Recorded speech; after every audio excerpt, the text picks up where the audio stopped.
छोटे दिल के लोग, बच्चे, औरतें ये केस स्टडी बिल्कुल भी ना देखें। एक मसरूफ़ सड़क जहां लोग अपनी दुनिया में मसरूफ़ थे। एक गोली चलती, फिर दूसरी, तीसरी, चौथी, पांचवें पे ये सिलसिला रुकता है।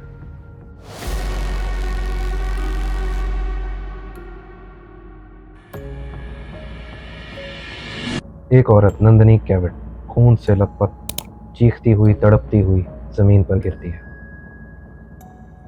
दो बॉयफ्रेंड मौके से भाग जाते हैं।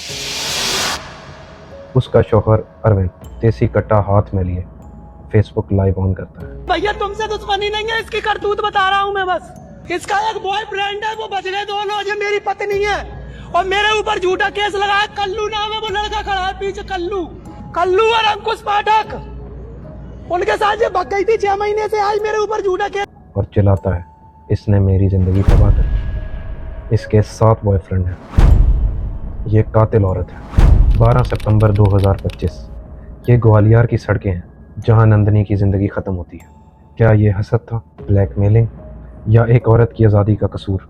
तैयार हो जाएं, इस कहानी में बहुत सारे ट्विस्ट एंड टर्न्स हैं। आप सोच भी नहीं सकते कि इन दोनों की लाइफ कैसी गुजरी थी, इनकी लाइफ में क्या क्या हुआ। ये केस सुनकर आपके रोंगटे खड़े हो जाएंगे कि क्या एक औरत ऐसा कर सकती है? क्या एक शौहर गुस्से में आकर अपनी बीवी को इतनी बेदर्दी से ख़त्म कर सकता है? चलते हैं कहानी की तरफ, लेकिन उससे पहले हमारा चैनल सब्सक्राइब करें। हम ये केस स्टडीज़ आपके लिए लेके आते हैं और ये केस दूसरों तक ज़रूर शेयर करिएगा। इस केस की हकीकत हर शख्स तक पहुंचनी चाहिए। मेरा नाम है चौधरी उमर, आप देख रहे हैं रियल क्राइम केसेस। आज का केस है the brutal murder case of Nandini Kavit. 12 सितंबर 2025 दोपहर 12:30 बजे ग्वालियर के रूप सिंह क्रिकेट स्टेडियम के बाहर रोड पर एक औरत जिसका नाम नंदिनी कैविट है, वो सड़क पर गिरती है, लहूलुहान, चीखती हुई, तड़पती हुई, मदहोश जमीन पर पड़ी होती है। उसका शौहर अरविंद परियार, जिसके हाथ में एक देसी कट्टा होता है, वो उस देसी कट्टे से 5 राउंड फायर करता है। 5 में से 4 बुलेट्स इसकी वाइफ के फेस पे लगती हैं और वो ज़मीन पर गिर जाती है। कोई शख्स भी उसके पास नहीं आ रहा था खौफ के मारे। अरविंद फेसबुक लाइव ऑन कर लेता है और उस पर चीखता है, भैया तुमसे दुश्मनी नहीं है, इसकी करतूत बता रहा हूँ मैं बस। इसका एक बॉयफ्रेंड है, वो बचने दो ना, ये मेरी पत्नी है और मेरे ऊपर झूठा केस लगाया। कल्लू नाम है, वो लड़का खड़ा है पीछे, कल्लू कल्लू और अंकुश पाठक, उनके साथ ये भग गई थी 6 महीने से। आज मेरे ऊपर झूठा केस। मगर कोई आगे नहीं बढ़ता। अरविंद चिल्लाता है, कोई आगे बढ़ा तो मैं उसे भी गोली मार दूं। क्या आप तसव्वुर कर सकते हैं कि एक शख्स इतनी बेरहमी के साथ अपनी बीवी को कत्ल कर सकता है?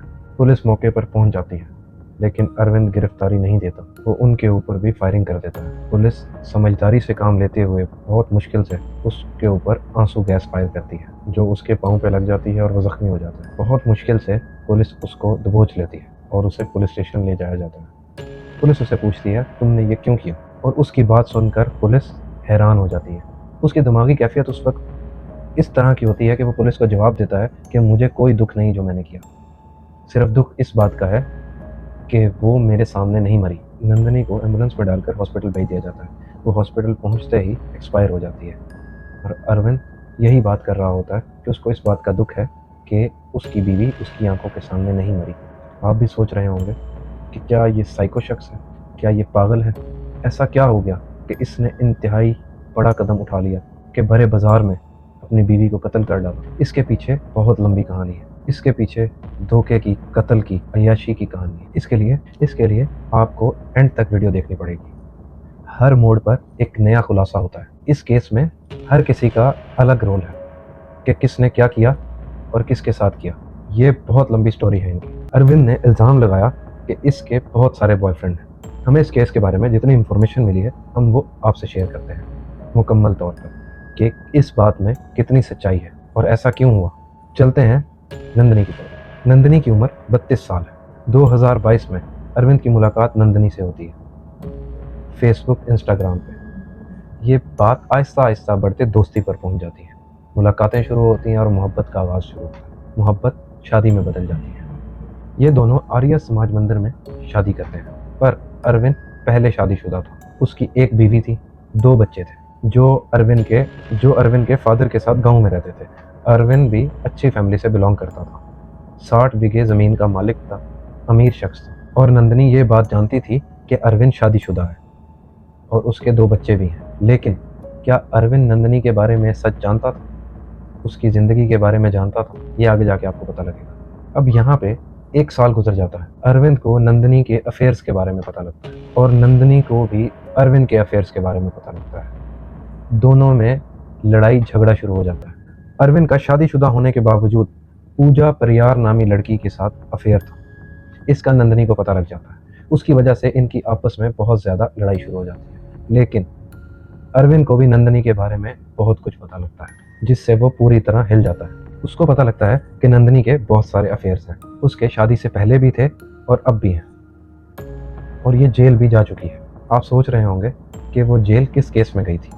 कोई छोटा केस नहीं था, वो मर्डर के केस में गई थी। चलते हैं आज से 10 साल पहले।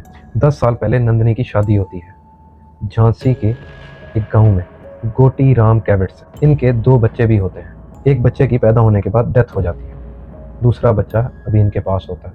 अभी इनकी शादी को मुश्किल से 1.5-2 साल गुजरते हैं कि नंदिनी का अपने शोहर के एक दोस्त से अफेयर स्टार्ट हो जाता है।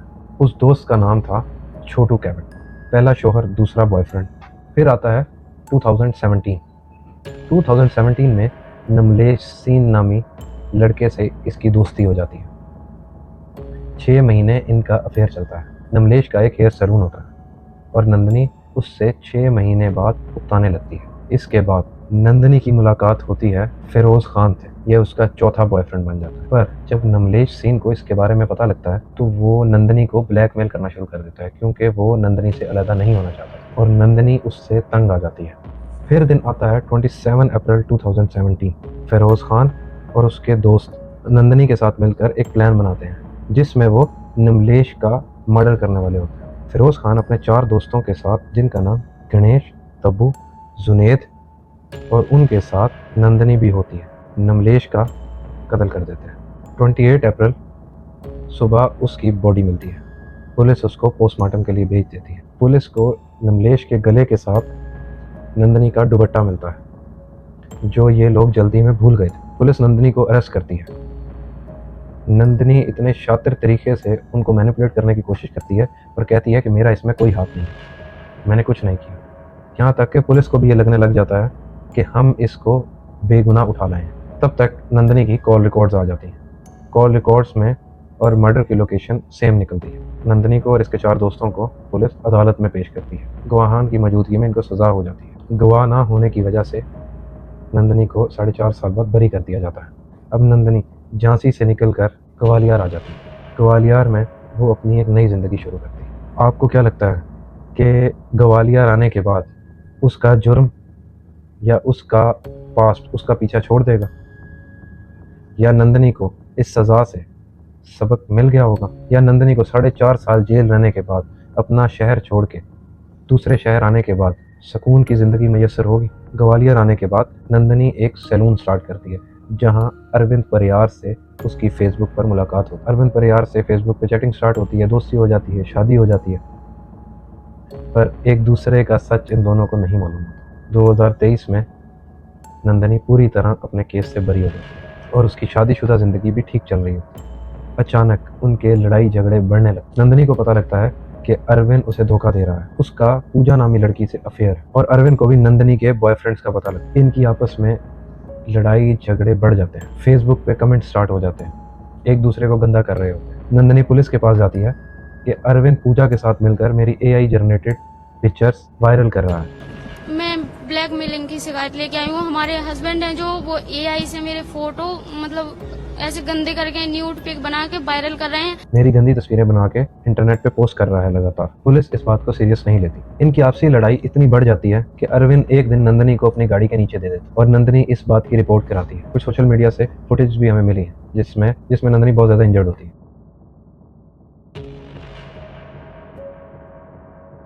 अरविंद को पुलिस अरेस्ट कर लेती है।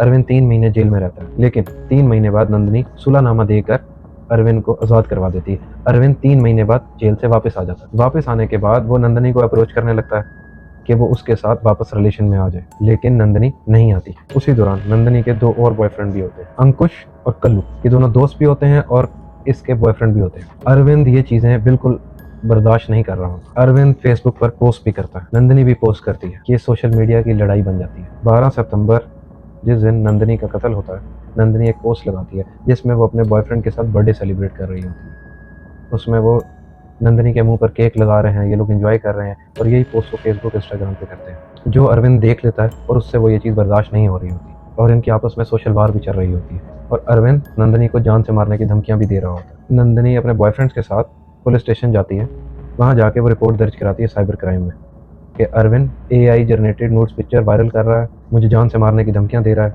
वो वहाँ जाके लॉ एक्ट के तहत पुलिस को बताती है कि इस पे ये दफ़ा लगती है, क्योंकि वो 4 साल जेल में रहने के बाद, इतना कुछ देखने के बाद वो ये सब कुछ सीख गई थी। हालांकि वो एक जाहिल लड़की थी, वो ये सब कुछ सीख गई थी कि कौन सा एक्ट कहाँ लगता है, कौन सा लॉ कहाँ यूज़ होता है, कौन सा लॉयर कितना काबिल है, कहाँ से बेल हो सकती है, कहाँ से अरेस्ट हो सकता है।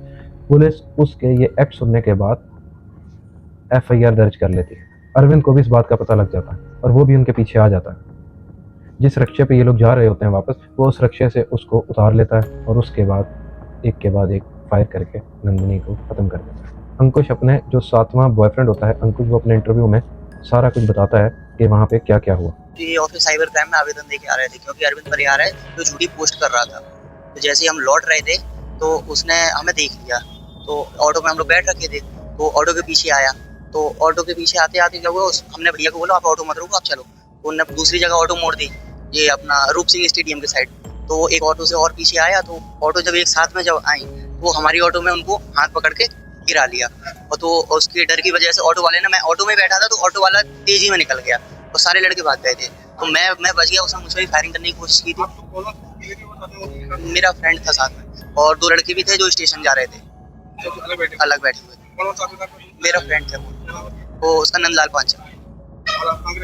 मैं जे हरियाणा रहता हूँ, जॉब करता हूँ हरियाणा जी। हम भाभी मानते थे, हाँ फैमिली रहती थी, हमारी फैमिली के साथ रहते थे। वो बैग में लेके आया था, बैग में लेके आया था। जब उसने ऑटो जब एक साथ में लगी तो उसने निकाल लिया था। तो सब हाँ मेरे सामने मारी। उसने कम से कम 5 से 6 राउंड फायर किए। मैं ऑटो में बैठा रह गया तो नीचे गिरा लिया था। तो उसने फायरिंग की, उसके बाद वो ऑटो वाले भैया कहीं नहीं रुके, ना मेरे को उतरने दिया ना कुछ किया। नहीं, वो तो ये कह रहा था तू तो रोक, मैं बता रहा हूँ तुझे। नहीं, हाँ पहले धमकाता था,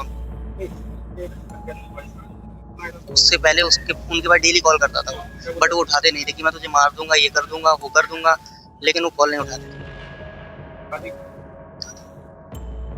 कहानी यहाँ ख़त्म नहीं होती। पुलिस इन्वेस्टिगेशन शुरू करती है। अरविंद पुलिस को ये सारा कुछ बताता है कि ये सब होता रहा, ये मुझे ब्लैकमेल कर रही थी। अरविंद कहता है कि इसके इतने सारे अफेयर्स थे। इस सारी बातों की तस्दीक अरविंद पुलिस को करता है कि मैं 3 एम्बुलेंसेज इसको पहले दे चुका था, अब ये दोबारा मेरे ऊपर केस करने आ रही थी, ये मेरा सब कुछ खा गई। अरविंद मजीद इल्ज़ाम लगाता है। इस सारे इंसिडेंट के बाद ये सारी बातें जब बाहर आईं तो लोग हैरान रह गए कि कैसे एक औरत इतना गिर सकती है, कि कैसे एक लड़की एक के बाद एक लड़के के साथ अफेयर कर सकती है, कैसे एक लड़की अपने खामंद के होने के बावजूद गलत कर सकती है। शायद ये उसकी एडिक्शन थी कि उसको कुछ टाइम के बाद एक नया बॉयफ्रेंड चाहिए। यहाँ पे हम पूरी तरह नंदिनी को गलत भी नहीं कह सकते। अरविंद को कोई हक नहीं पहुँचता था कि वो बड़े बाजार उसके साथ ये जालिमाना काम करे, सरेआम उसको गोलियां मार दे।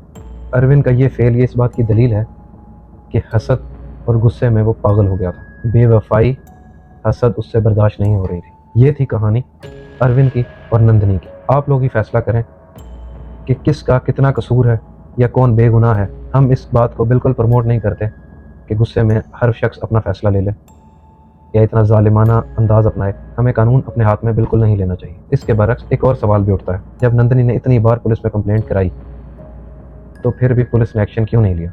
पुलिस ने अरविंद को क्यों अरेस्ट नहीं किया? पुलिस ने नंदिनी को प्रोटेक्शन क्यों नहीं दी? अगर पुलिस नंदिनी को प्रोटेक्शन दे देती तो आज नंदिनी जिंदा होती, या अगर वो अरविंद को अरेस्ट कर लेती तो अरविंद कभी भी ये काम नहीं कर सकता। ये इंडिया का इस वक्त हाई प्रोफाइल केस है, हर जगह इसी की न्यूज़ चल रही है। देखने के लिए बहुत बहुत शुक्रिया। चैनल को सब्सक्राइब करना मत भूलिएगा और कमेंट में अपनी राय ज़रूर दीजिएगा।